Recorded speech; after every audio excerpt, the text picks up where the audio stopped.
আমরা ভূমিকম্পের আরো খবর জানবো। পুরান ঢাকা থেকে যুক্ত হচ্ছেন সহকর্মী সৌরভ নূর। সৌরভ, আপনি যে এলাকাতে আছেন এই এলাকাতে ৩ জন নিহতের ঘটনা ঘটেছে। এখন কি পরিস্থিতি? ওই এলাকায় যে ভবনে রেলিং ধসে গেছে সেই ভবন আসলে ঝুঁকিপূর্ণ কিনা? হ্যালো,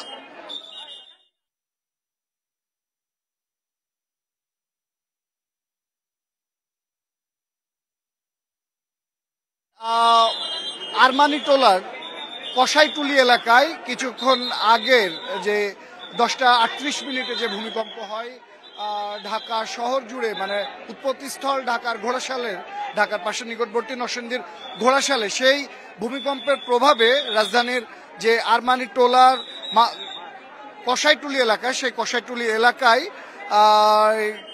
ভবনের ছাদে যে রেলিং করা ছিল লোহা এবং সিমেন্ট দিয়ে, সেই রেলিং সহ ওয়াল পড়ে গিয়ে পথচারী ৩ জন নিহত হয়েছেন এবং ৬ জন আহত হয়েছেন বলে আমরা জেনেছি। তবে নিহতের ঘটনা পুলিশ কনফার্ম করেছে ইতিমধ্যে।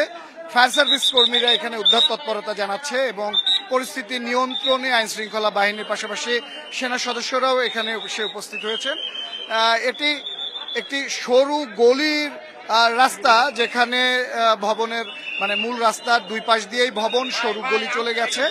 এই এই এই সড়ক ধরে ৩ জন পথচারী যাচ্ছিলেন, তাদের ওপরেই এই রেলিংয়ের ভাঙা অংশ এসে পড়ে, যার ফলে তারা ঘটনাস্থলে মারাত্মক আহত হন এবং স্থানীয়দের দাবি যে এদের মধ্যে 2 জন ঘটনাস্থলে আসলে মারা যান। সেই যে রক্তারক্তি কাণ্ড, রক্তাক্ত যে ব্যাপার, সেটি কিন্তু এখনো সেই চিহ্ন হিসেবে রাস্তার সড়কে পড়ে রয়েছে। সেই ফায়ার সার্ভিস কর্মীরা রক্ত অপসারণের জন্য কাজ করছে এবং তারা বলছেন যে নিচে একটি প্যান্ডেল ঘেরা ছিল, কোনো কারণে হয়তো এখানে বাঁশ এবং ত্রিপল দিয়ে একটি প্যান্ডেল ঘিরে রাখা হয়েছিল। সেই প্যান্ডেলের ওপরে পড়াতে কিছুটা হলেও যে ক্ষয়ক্ষতির হাত থেকে আরেক কিছুটা মুক্তি পাওয়া বা কম হয়েছে, সে ব্যাপারে কিন্তু তারা বলছেন যে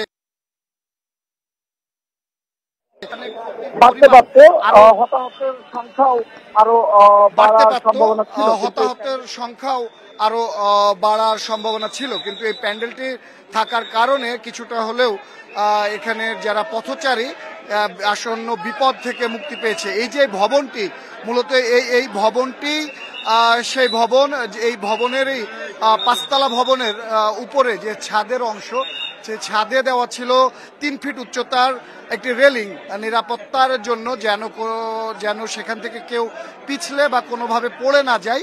সেই নিরাপত্তা বেষ্টনেই কিন্তু দীর্ঘদিনের বিল্ডিং এবং এই ভবনের হয়তো নির্মাণ শৈলীর কারণেই সেটি ভেঙে পড়ে এবং তার ভেঙে পড়ে রাস্তার সামনের অংশেই যে এর নিচে বেশ কয়েকটি দোকান আছে, এর মধ্যে মাংস বিক্রির দোকান এবং হোটেল আছে।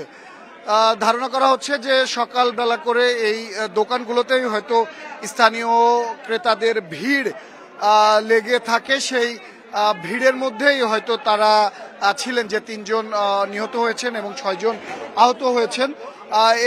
এই ঘটনার পরপরই কিন্তু স্থানীয় বাসিন্দারা তাদেরকে উদ্ধার করে হাসপাতালে পাঠানোর ব্যবস্থা করেন এবং ফায়ার সার্ভিস কর্মীদেরকে ফোন দেন।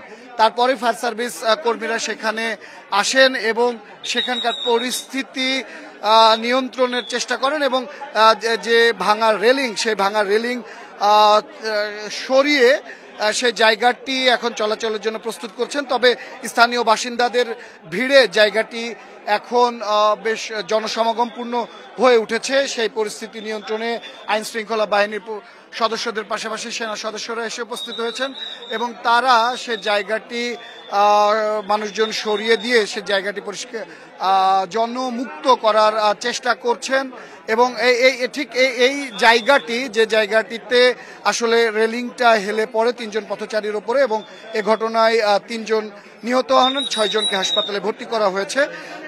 এই যে রক্তে যে স্থান, সেই স্থানটিতে কিন্তু এখনো রক্তে জমাট বেঁধে আছে। সেই রক্তের উপরে স্থানীয় বাসিন্দারা সেই যে ভয়াবহতা ঢাকতে সেখানে একটি পোস্টার ঢেকে রেখেছেন,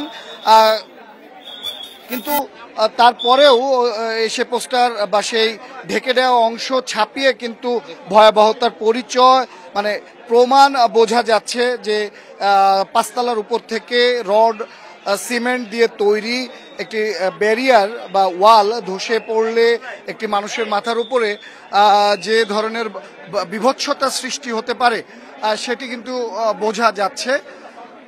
পাশাপাশি স্থানীয় বাসিন্দা বা প্রত্যক্ষদর্শী যারা ছিলেন তারা সে সময়টা যেভাবে বলছিলেন যে যখন 10:38 দিকে ভূমিকম্প অনুভূত হয় প্রাথমিকভাবে তারা বুঝে উঠতে যে এটি একটি ভূমিকম্প। মানুষজনের এখানে আতঙ্ক ছড়িয়ে পড়ে, সবাই নিজ নিজ ভবন থেকে বের হয়ে নিচে বেরিয়ে আসার চেষ্টা করে। ঠিক সেরকম মুহূর্তে কিন্তু এই ভবনের উপর থেকে রেলিং এর ভাঙা অংশ ভেঙে পড়ে নিচে।